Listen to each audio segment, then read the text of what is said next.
am Dr. Giavanni Washington, and I am the creator of the Black Goddess Within Oracle deck.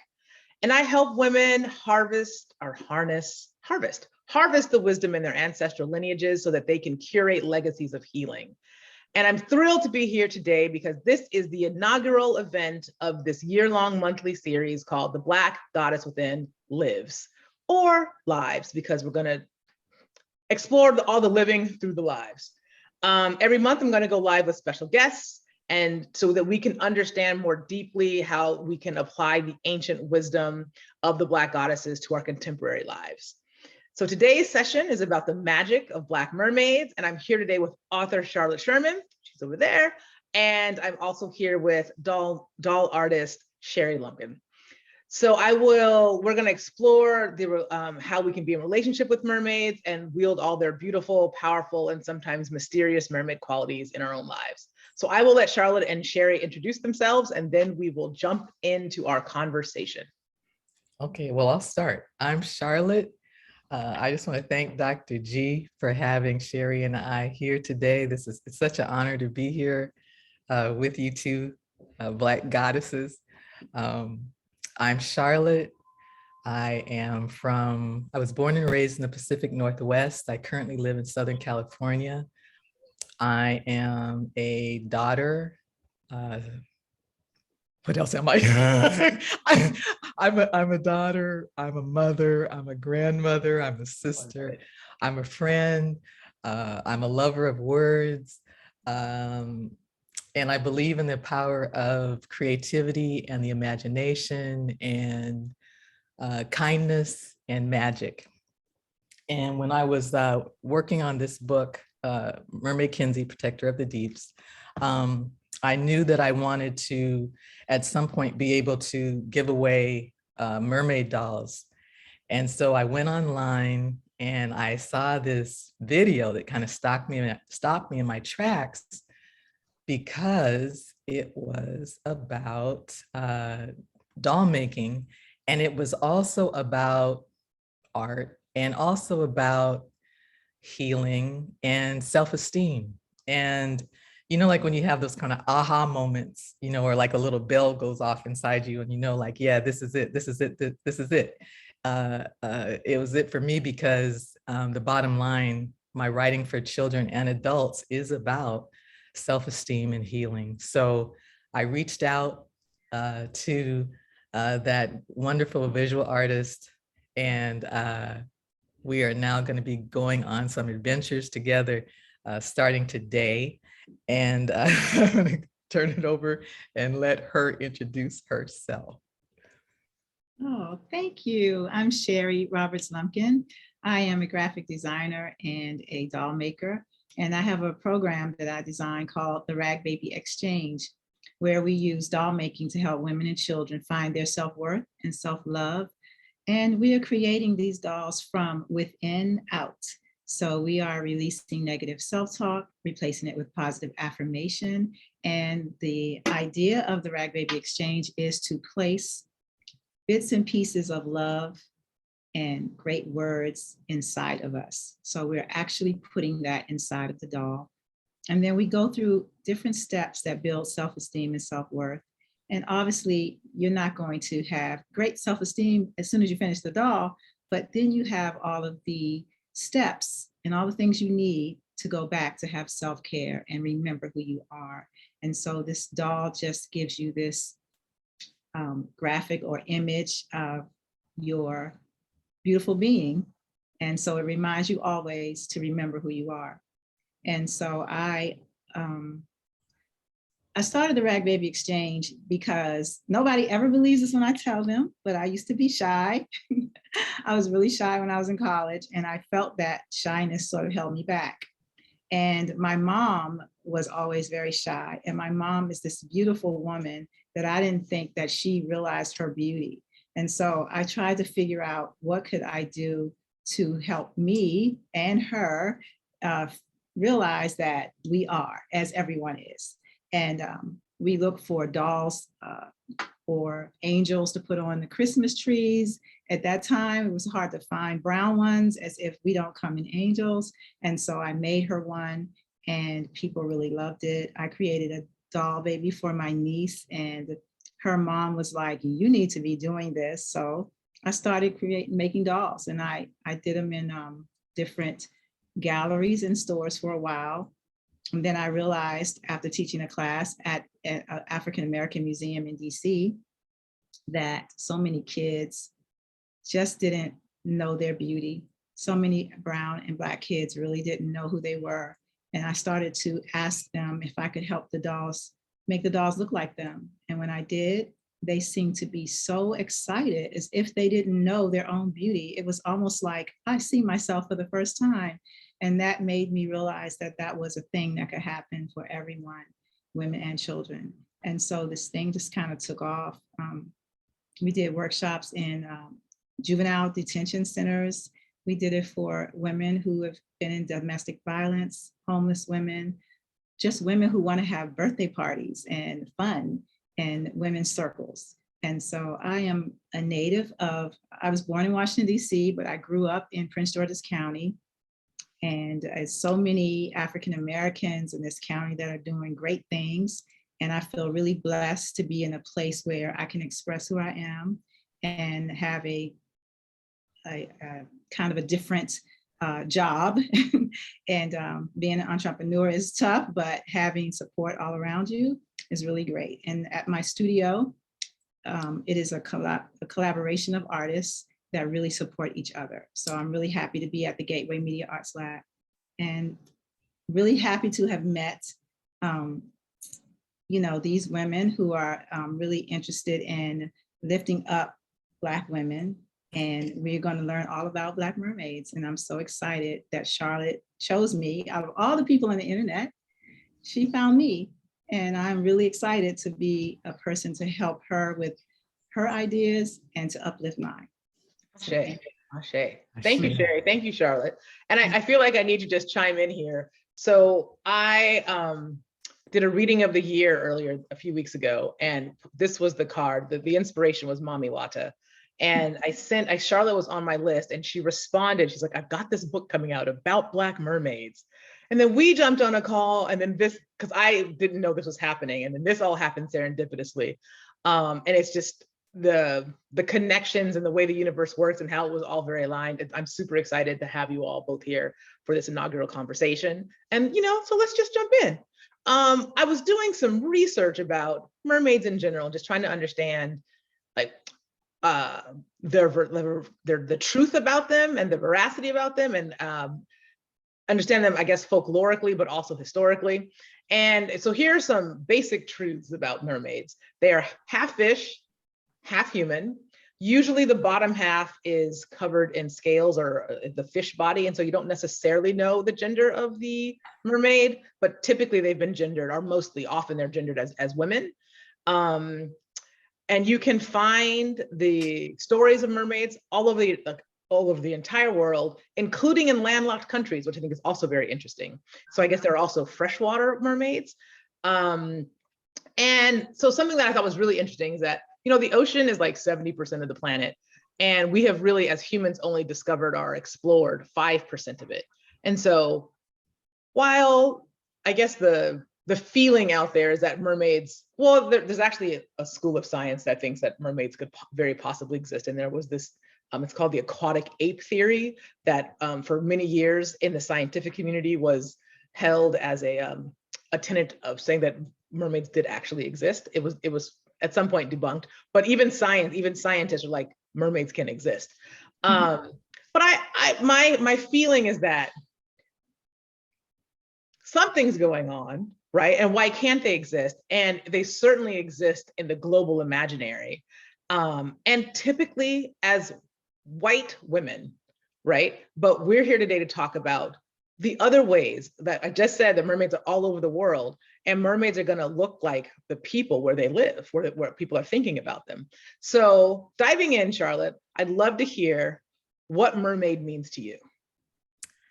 Well, for me, a mermaid is a supernatural being that has the ability to go into the depths and bring back treasure It's like a shape-shifting kind of energy. It's a protective energy. I know that a lot of people around the world see them as guardians and protectors of certain either, bodies of water or children or just people in general. So I see them as like a kind of protective energy, something that we can call upon or be connected to energize ourselves in our own lives. And I was thinking about this in terms of, I don't know, was it like the end of 2020 when there was like that Negro solstice, and Black people were supposed to get these powers and become become activated and get our superhero powers. And so I mean, I look at mermaids along those kind of lines. Is like, this is something that we can draw that energy into ourselves to get that power to be strengthened to do whatever it is we need to do in our lives. I muted myself. Same question to you, Sherry. What does mermaid mean to you? So mermaids really feel very spiritual to me. It also feels like someone who protects us from the traumas of our past. And I think about, I don't know if these stories are true, but I think about when there was a transatlantic slave trade and a lot of Africans may have been thrown over, or, when they died or they were sick, or even if they were pregnant. And I think about some deity coming to their rescue and helping them. I also think about during that time, because of the Atlantic slave trade, there's a deity that got mad and made hurricanes and tornadoes and all of that kind of thing. And I feel like if it's not true, it was thought of to make us feel like we were protected, or that somebody was watching us, and that we can feel safe, that we're going to be okay. And that's the way I look at mermaids. I also, like the name of the book is Mermaid Kinsey, Protector of the Deep. And so that's what she's doing. She's protecting our waters. We have so much trash in our water. We even have a trash island, I think. There's an island in the Pacific, I believe, that has formed from plastics and trash. And so it's something that's really needed. And I look at mermaids as being those imaginary ideas of how we can get through all the things that are creating negative energies and trash in the world. Ashe, Ashe, thank you very much. I think that's actually a perfect segue into Charlotte. Can you tell us a little bit about your book and tell us about your story and maybe some of the experiences you've had as you've been sharing the story out into the world? Well, I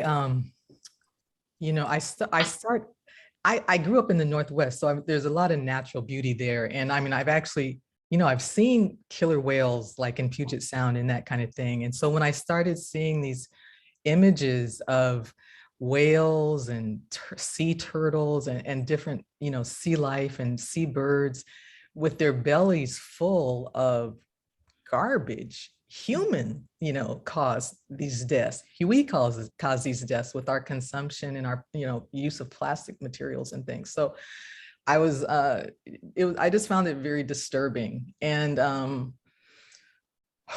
one of the ways I started writing the 2 picture books that I did write is because on social media, I kept seeing these stories of Black children who are committing suicide. And I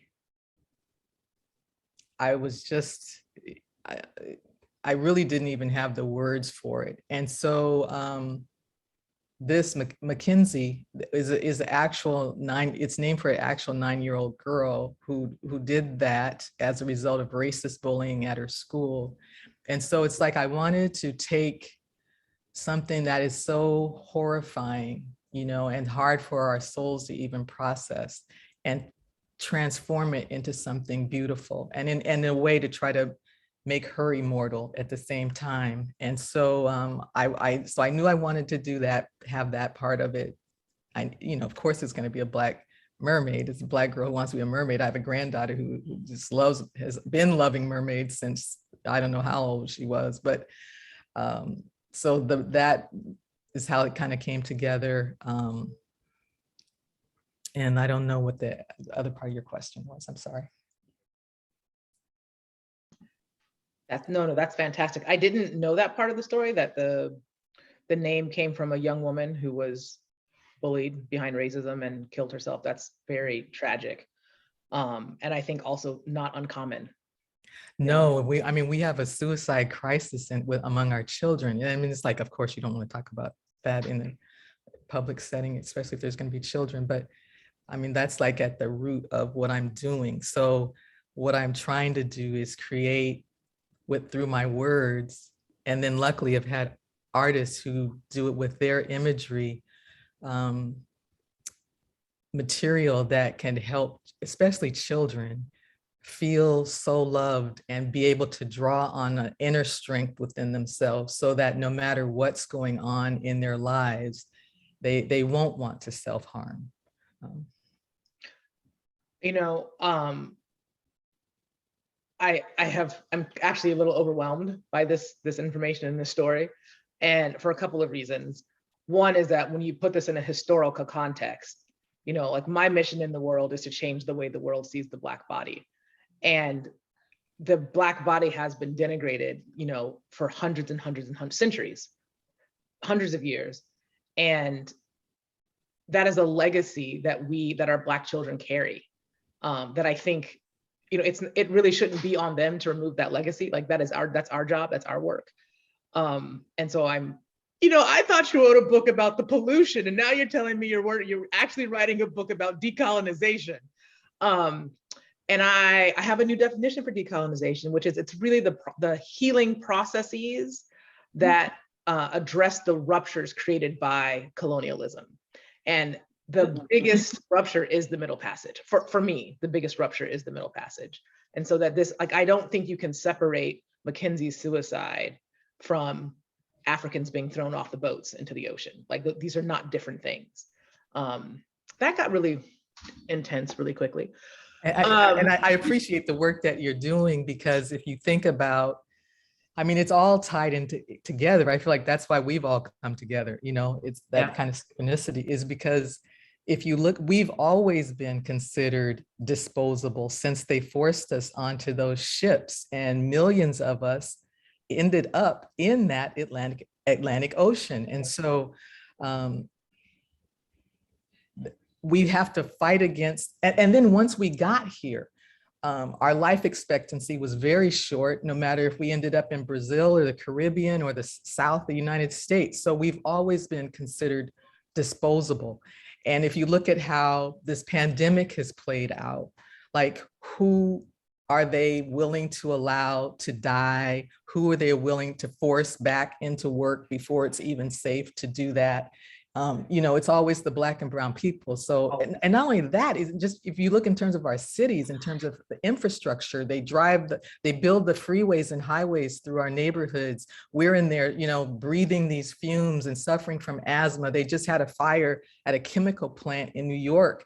I think it was last week, and you look at the neighborhood surrounding it full of Black and brown people. And so we get these cancers and various things. I'm actually working on a novel for adults, about Cancer Alley in Louisiana. So it's like it's all connected. We've always been viewed as disposable. And I think that that's why it's so important that we have these images of mermaids or some kind of superhero or whatever it is, some kind of higher power that we can call on to make it through these things. I mean, I just get overwhelmed thinking about our ancestors and how did they survive 400 basically Trump years? How did they survive that? Wow. I know adults now, I mean, we've been struggling these last 3 years. And so it's like, we've always had to deal with this kind of stuff. But I also feel strongly like we've always had those kind of spiritual resources that we've been able to draw on that help us keep going. And that's why I want our children I want to bolster that in our children. We've got to have those kind of we have to develop those kind of inner resources, because, these people aren't stopping. This is a machine that's been in place, for hundreds of years. And, we're not going to give up the fight, but we have to bolster and strengthen ourselves in some kind of way. 100%. I took to calling it last year Black death porn. Like, we are so desensitized about violence against Black people. Like, we think it's normal. The world thinks it's normal, and it is not. And so I completely agree with you. And I think because of the way our brains work, images convey a lot of information very quickly. And so even putting one image into the world, you know, we're putting many images, but putting even one, or creating one doll, something that somebody can see, and not or let alone like they're actually inputting their own healing energy into the thing as they create it. Like, this is magical work that we're doing. Let me ask Sherry, let's talk about your dolls for a minute. You can start with maybe how you thought your doll making would fit in with Charlotte's book about Kinsey. So great. I immediately felt that we had very similar missions about helping women and girls and boys find like that beauty that's in their soul already, and to also know that no matter what's happening around them, they belong here and they're worthy of it. I do feel like brown bodies, Black and brown bodies, have been just like thrown away. Like, they don't care. They don't care what happens to our missing girls. They don't care what happens to our little boys just walking down the street. They think they're 4 years older than they are. And I feel like we need to work on ourselves to understand that we are worthy and beautiful and we belong here, and that we are magical, and that also I want the world to understand, like you do, that we are that. So I want to change the way that the world sees us, the narrative of it all. You know, I want posters everywhere pasted about who we are and how beautiful we are. And I think when Charlotte called me, I was just so excited because, of course, I love mermaids, I love sparkles, I love bubbles, I love all the girly things. And oftentimes they don't look at Black women as being this softer side. We're strong Black women. We can handle anything, even when they are defiling us. But we do have a softer side. And I feel like Mermaid Kinsey is a definition of that, but still strong, right? She's this beautiful, sweet little girl that is strong enough to clean up the ocean, or to let people know that this ocean needs to be cleaned. And so when she called me with that, I knew that the Rag Baby Exchange fit in, because we have your inner doll workshop and we have Raising a Superhero workshop. And Mackenzie fits into both of those, as a superhero and as a person who has done inner work for herself. And I was so excited that I would like to just be part of it and give a box for people to create their own Mackenzie doll, but inside of it, they're filling it with who they are. And it doesn't even have to be Mackenzie. It could be themselves turned into this mermaid or merman, however they like to do it. Yes. So, Yes. So talk to me about the what you use to make the dolls. So I'm using fabrics, and I really prefer to use sustainable fabrics, right? Like, when I say that, I'm not sure I'm speaking the correct term, but I was given a lot of fabrics over the years.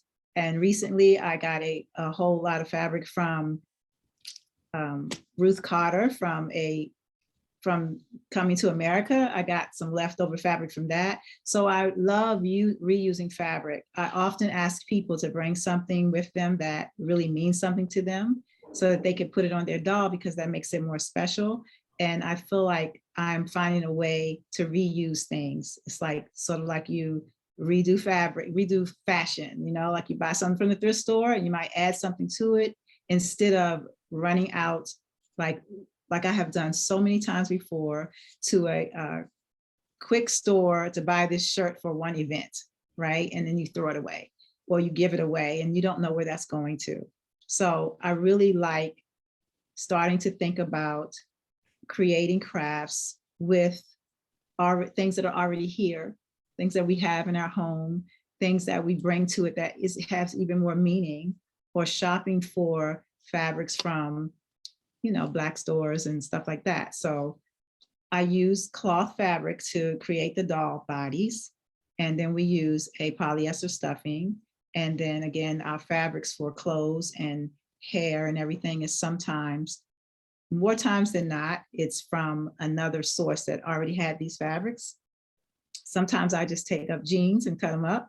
Sometimes people have given me, I mean, someone has given me old kimonos and I was like, why did I cut those up? I could be wearing those, but I still, I've used those. And that is really exciting to do that. Some people have bought maybe a little trinket that was their grandmother's or something really special to add to their doll, which I really love. So those are the kinds of materials that we use. And I think that speaks to what Charlotte brought up earlier about disposability, like what is disposable, or the flip side of that, like what is regenerative and what is sustainable.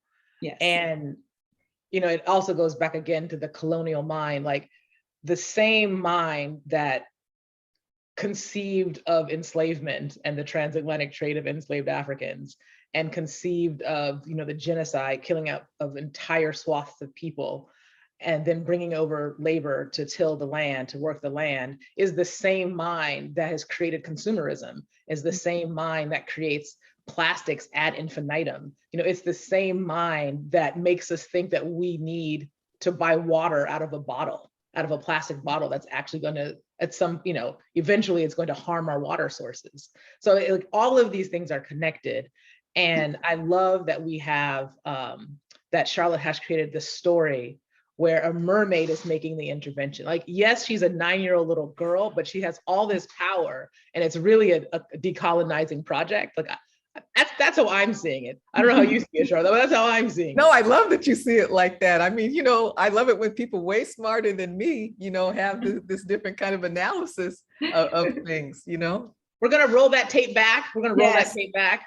Yes. When we're all equally intelligent, go ahead. Okay, well, I appreciate that you you know, that's what you've received from the story. And I mean, I think one of the things that I really enjoy the most about when you have to go public with your books and talking to people about it is hearing the impact. And I've already heard from people who said, and this is adults who said, you know, you're changing the way I'm thinking about my plastic use.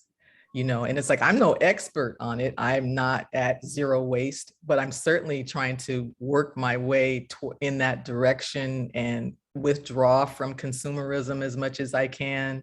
And I think it's just that, you know, you figure out, I mean, the problem, it sounds so huge, right? If you look at that great Pacific garbage patch, you know, whatever, you know, what they're doing, even littering in outer space, they're littering outer space. It's that mindset. And so it's you know, this is a formidable fight that we have. And it reminds me, remember when they were getting ready to go into Iraq and millions of people around the world marched against that happening, and they did it anyway. You know, they dropped thousands and thousands of pounds on these people.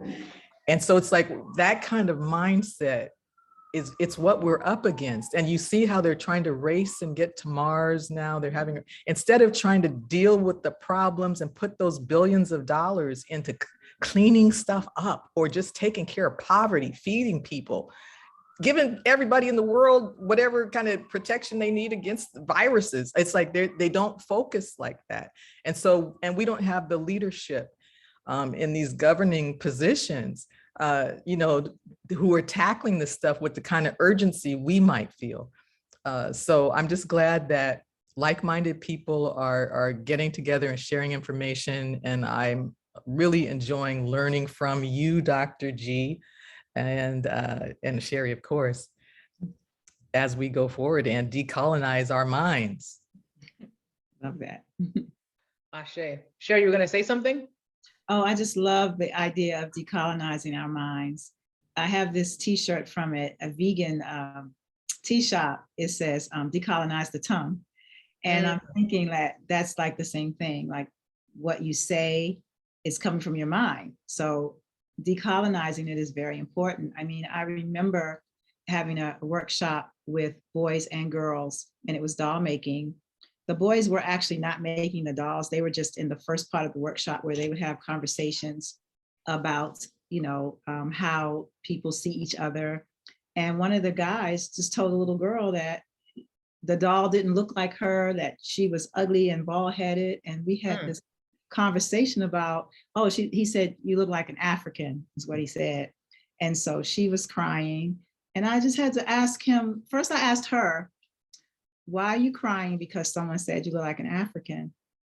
And she had to tell me that, well, that means that you're, ugly and dark and this. And I was like, no, it doesn't. Africa is a really big, a whole lot of different countries.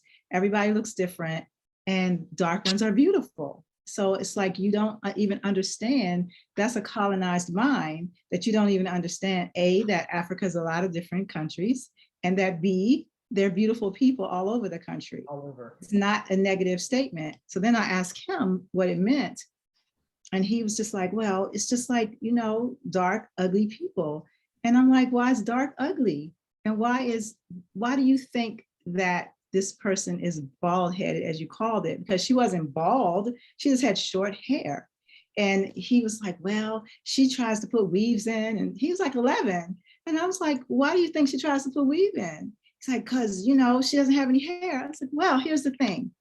If you say to her that she is bald headed and her hair is ugly, and then she tries to go and add hair in because she wants to make you think that she looks better, now you're getting on her for doing that as well. And what if she has alopecia? What if she had cancer? What if she just wanted her hair short? What about all these things when you say that to someone?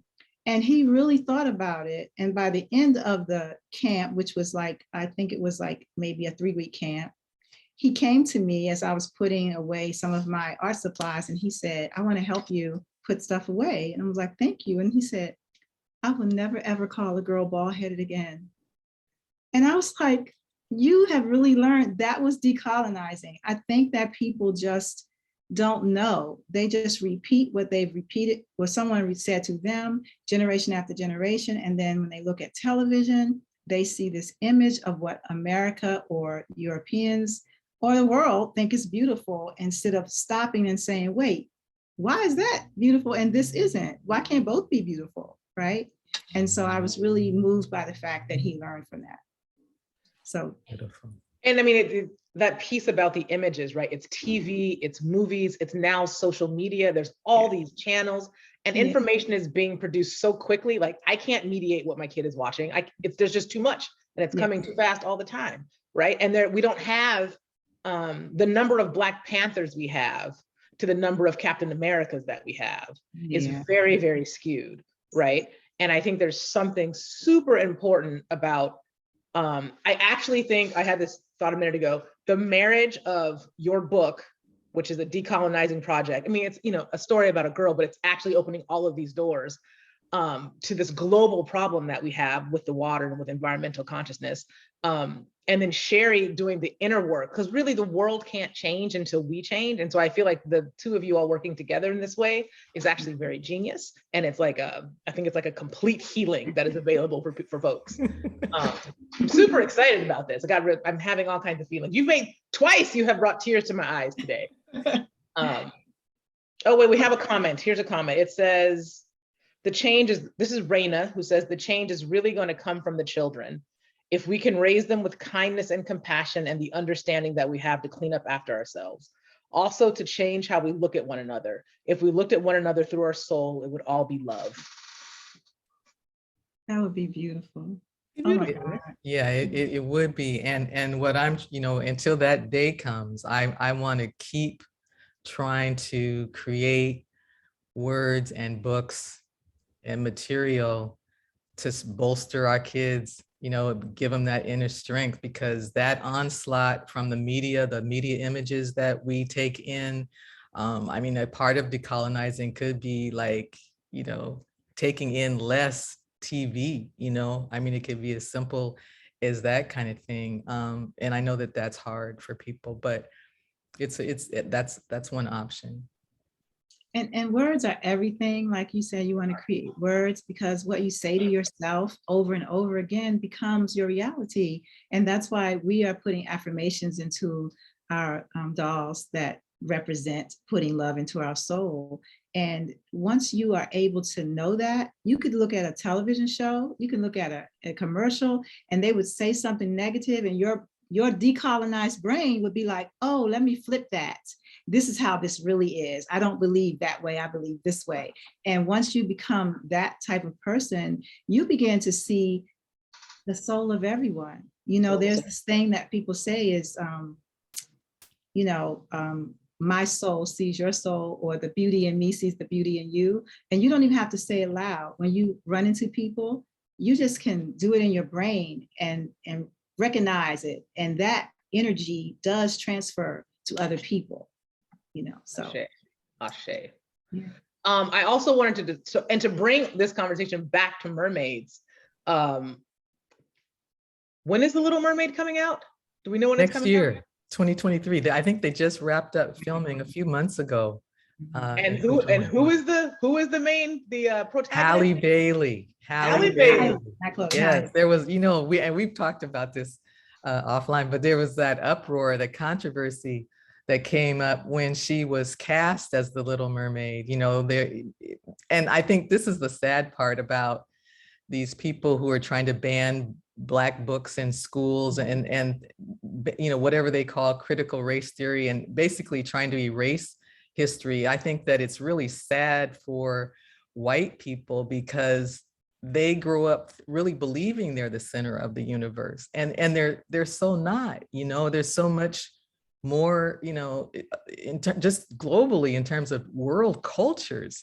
And so to think that you can only have a white, red-headed Little Mermaid, you know, is insane when you look at the history of mermaids throughout the world, and there are Black and brown mermaids all around the world. So can you tell us a little bit about one that we may not know about? Well, one that kind of surprised me is this one called Dona Fish in the Congo. And the reason that she surprised me, but finding out, but she's also known as Mami Wata. She's Fish Woman or Madam Fish. But the thing that was surprising and cool to me about that was they're enslaved people in Low Country, South Carolina, also called you know, beings around the waters there, Simbies, and this, which is similar to the Bisimbi water goddesses of the Congo. So I love seeing like these connections where, you know, I think if more children just knew the richness of our history even beyond slavery, and can see the connections to Africa and various countries in Africa, and seeing how you know, Mami Wata translates into all these different countries and traveled across the Atlantic, you know, and ended up in Brazil, you know, in some form, and some form in Cuba, and some form in Haiti, some form everywhere. And so, yeah, I mean, I don't really have any one favorite. I like them all. And and also there's so many of them. So I just started looking at it and researching them just because I wanted to be able to find some images, because I knew there were Black mermaids. I just, you know, I didn't know, you know, I just wanted to find some and put some pictures up. And so I was able to find this book, Mami Wata. And so that's where I found like out about a lot of the different mermaids from different countries. So that's a fantastic book. There's an accompanying exhibition at the Fowler Museum. Well, it has traveled, but its home was the Fowler Museum at UCLA. Oh, where I was in grad school. Did you see the exhibit? The museum was right across from our building. So that when you put that book on the list, I was like, oh yes, I know it well. There's go on. No, I was gonna say, and see this I guess Mami Wata would have to be the favorite, of course, because she's the grand mermaid, but also just tying back to how we got connected when Dr. G sent out that Mami Wata email. I kind of debated, like, should I say any, you know, should I respond to it? Because, I had just, I had this book and I just went through all these mermaids and stuff. And so I'm just really glad that you sent that out and that her energy is to protect us throughout this year. And thank you for that. Well, and there's another piece to it, which was on the 30th of December, I sat with my content director, and I think that's an accurate title. And we planned out the year and decided that every month I would have a guest, a talk like this. But we were skipping January because we were planning it on December 30th. And then I sent out that email the first week, and then you responded, and I was like, oh, I think I know what the conversation's going to be. And so here we are. So it was really a lot of layers of synchronicity, and I'm super excited. When I look at this card, this is from the Black Goddess Within Oracle deck. And I remember when her name is Aura, and when Aura came in, we've been working together for some time, and then she came in for the photo shoot, and she was very clear about her vision. And she came with some blue, I think it was tulle, some fabric, and we wrapped her legs. She painted her, her fingernails blue. And she was very clear. She's like, I want to be topless. Like, I am proud and excited about my body, and there's no shame here. And so she took, there was no question. It wasn't like, well, can I or should I? It was just, this is what I'm doing.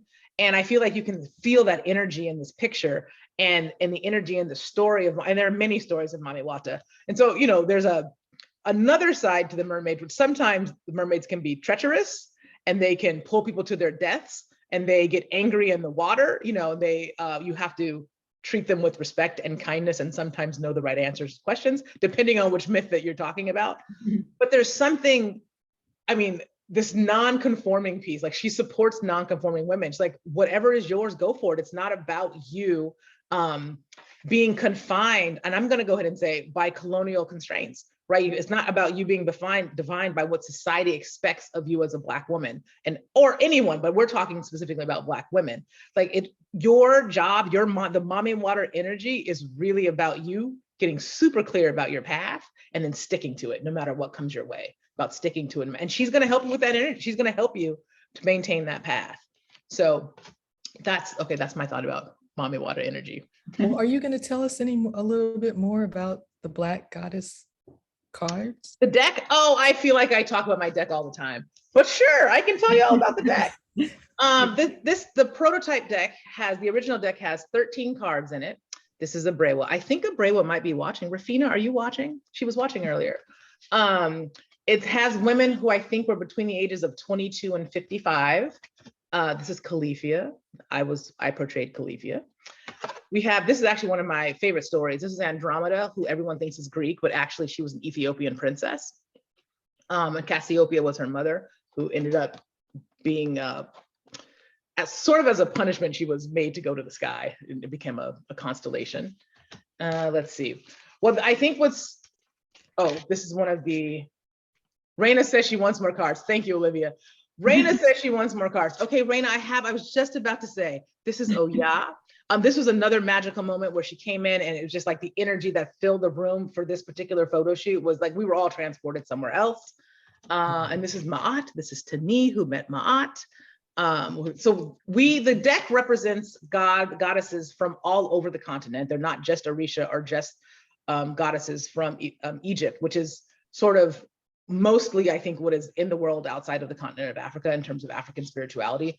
People know something about the Nganga from the Congo region. People know something about the Akan from Ghana, but mostly what people talk about in terms of African spirituality is Ifa and the Orishas and the Neteru from Egypt. This deck was made in 2016. We published this deck. And in 2023, I'm happy to announce that there will be a new 44 card deck coming out. We're partnering with an international publisher, and we hope to see this deck in the hands of everybody, because I believe that the healing that is available. I think the wisdom belongs to everybody, in everybody. Like, I don't think it actually matters what your body looks like. I think that there's wisdom that's available for you here. I do think, and am driven by, one of the things that sparked me in terms of this deck was the Ferguson acquittal, when it was one of those many times when police officers were acquitted for killing an unarmed Black. In this case, it was a Black male teenager. And my son at the time was 5, and I couldn't, I was meeting with some Black women, facilitating a process for them. And we all met that day, the day of the acquittal, and we all decided that we were going to go out and do something to change the way the world saw the Black body. And for me, it became this deck, and is continuing. I'm working on the second deck, but I'm envisioning the third deck. So there's already a third deck and possibly a fourth deck. I have 113 goddesses sitting in a database. And I'm sure there are more. You know, I haven't. Okay, hold on. There's more comments. Thank you, Olivia. A Black Mermaid tarot deck. Now that would be really interesting. That would be interesting. So Chantel says she wants to see a Black Mermaid tarot deck. Yeah, you know, I think it's a mermaid and angel deck, and it was very disappointing. There was no diversity in the deck. So we are making more. I'm actually hoping to bring Sherry and her doll making process into that process. We're working out the details, but I'm hoping to bring that in. And so, as you know, we're pushing our time here. We're getting close to ending, but I would love to know, Charlotte, when is your deck coming out? I mean, your book coming out? It was released on Tuesday. Oh, congratulations! Yes. So it's that's exciting. Yeah. So people can get it on Amazon, or is there or their favorite independent bookstore? And that's what I meant to say. People can get their favorite independent bookstore. See, I'm decolonizing my mind because Prime delivery is like the ultimate of colonization. Yeah. And Sherry, how can people get in? Well, I'll put it in the links, but how can people get in contact with you if they want to participate or be a part of, or have their own doll party or bring you in? Okay, so they can go to my website, which is ragbabyexchange.com. Even though we're a nonprofit, the website is .com. And they can also find me on Instagram and Facebook at ragbabyexchange. Excellent. Ragbaby. And Charlotte, did you want to give your handle on Facebook or Instagram? Do you have a social media? Instagram, it's at Charlotte Watson Sherman, and my website is charlottewatsonsherman.com. Awesome. I will put all of these links in our show notes that will be just in the description. And before we end, or as we end, I would love to hear, final thoughts about today's conversation or mermaids in general. I'm just happy that a little mermaid named Kinsey has sparked this kind of discussion. And I thought about it as I was writing it for one kind of intent. And I think the blessing is just to see how people take it and run with it. So I'm just really grateful that it brought us all together. So. Me too. Ashe. And Sherry? Yeah, I'm just really feeling the whole energy of spirituality, of how the synchronicity of how we met and how connected we are. And it makes me believe that the work that I'm doing and each of you are doing is the right work to be doing. Like sometimes when you are an entrepreneur, you think to yourself, why am I doing this? Does anybody understand? But in this conversation, in conversations with Charlotte, with you, I just feel so blessed, and I'm learning so much more than I already thought I knew. And it really does make for more opportunities to have the narrative out there of who we are, and to make people understand that this wisdom, as you said, Giavanni, is not only for Black people. Right. It might be coming from us, but it's for everyone. And that is the narrative that we need to get out, that when we say something, it's not like, oh, don't listen to that, that's for Black people. It's for everyone.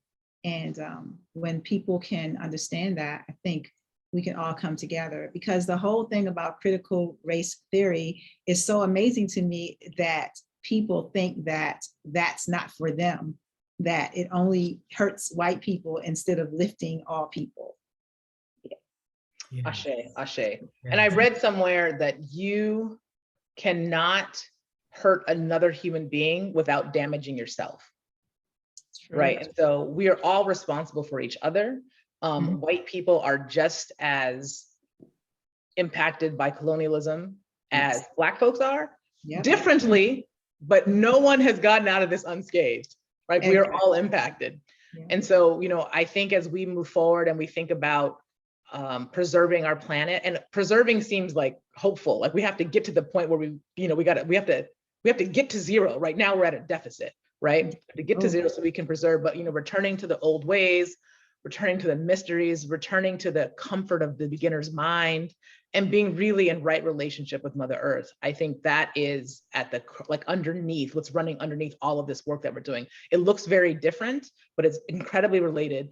It's interwoven, and I think that these are the threads of the hopes of change. And so I appreciate both of you deeply for the work that you're doing and for coming on to my show today.